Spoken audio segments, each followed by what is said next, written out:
दिल्ली की सड़कों पर अचानक गूंजते सायरन और ये युद्ध जैसे अभ्यास, आखिर माजरा क्या है? क्या ये सिर्फ एक रूटीन ड्रिल है या फिर पर्दे के पीछे कोई बड़ी कहानी पक रही है? आइए इसी को समझने की कोशिश करते हैं।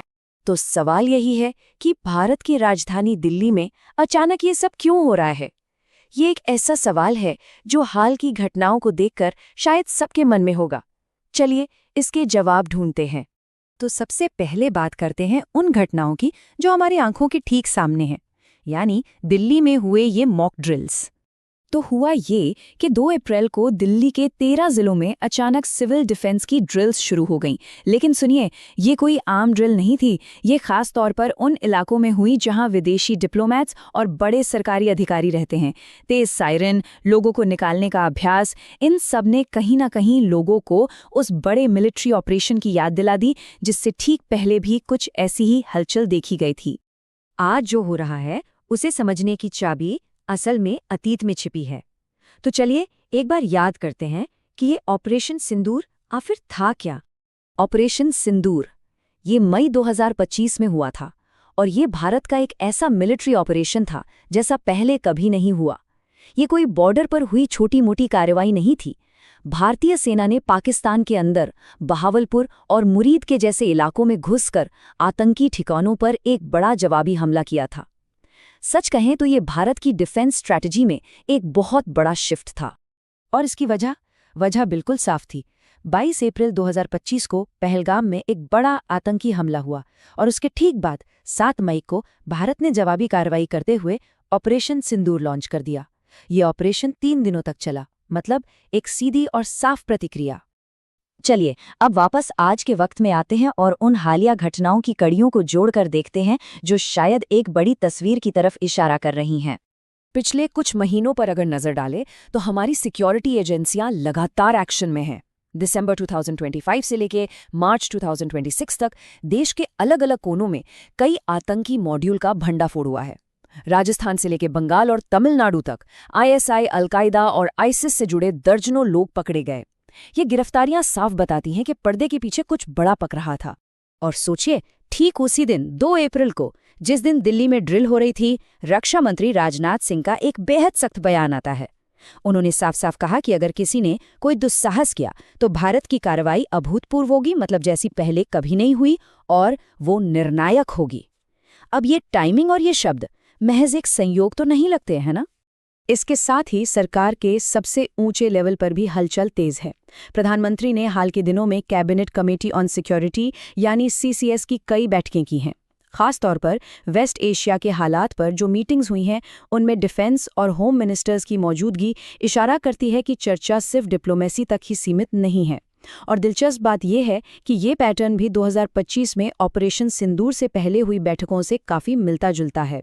तो जब इन सारे सुरागों को हम एक साथ जोड़ते हैं तो क्या तस्वीर उभर कर सामने आती है? ये भारत की एक नई और बहुत ही प्रोएक्टिव डिफेंस स्ट्रैटेजी को दिखाती है। अब ये स्लाइड वाकई में बहुत दिलचस्प है क्योंकि ये पूरी रणनीति को परत दर परत खोल के रख देती है।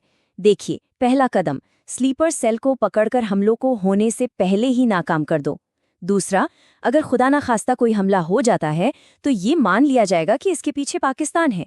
तीसरा, इसके जवाब में एक बड़ा ऑपरेशन होगा जिसे हम ऑपरेशन सिंदूर 2.0 कह सकते हैं। चौथा, भारत ये भी मानकर चल रहा है कि इसके बाद पाकिस्तान चुप नहीं बैठेगा और जवाबी कार्रवाई करेगा।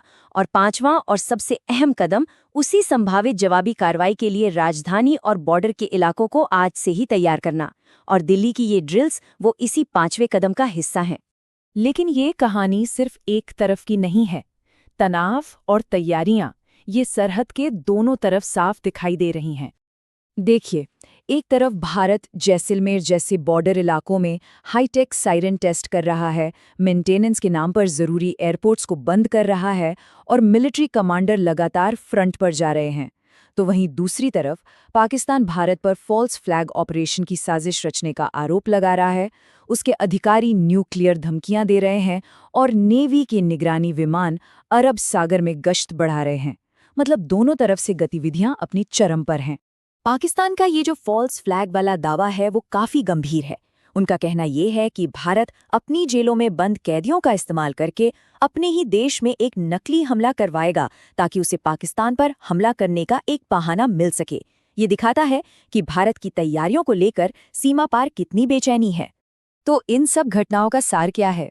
इसे घबराहट के तौर पर देखा जाना चाहिए या फिर एक रणनीतिक तैयारी के रूप में? तो इसका सबसे जरूरी पहलू ये है कि दिल्ली की ड्रिल हो या बॉर्डर पर बजते सायरन, इनका मकसद लोगों में डर या घबराहट फैलाना नहीं है। इसका असली मकसद एक संदेश देना है कि भारत किसी भी स्थिति से निपटने के लिए पूरी तरह तैयार है। ये तैयारी का प्रदर्शन है, घबराहट का नहीं। और ये एक ऐसी बात है जो हमें हमेशा याद रखनी चाहिए। जब देश में अमन चैन होता है और कोई बड़ी आतंकी घटना नहीं होती, तो इसका मतलब ये नहीं कि खतरा खत्म हो गया है। इसका मतलब ये है कि हमारी सिक्योरिटी एजेंसियां दिन रात काम करके उन खतरों को हम तक पहुंचने से पहले ही नाकाम कर रही हैं। और आखिर में ये पूरा विश्लेषण हमें एक बहुत बड़े और गहरे सवाल पर लाकर छोड़ देता है।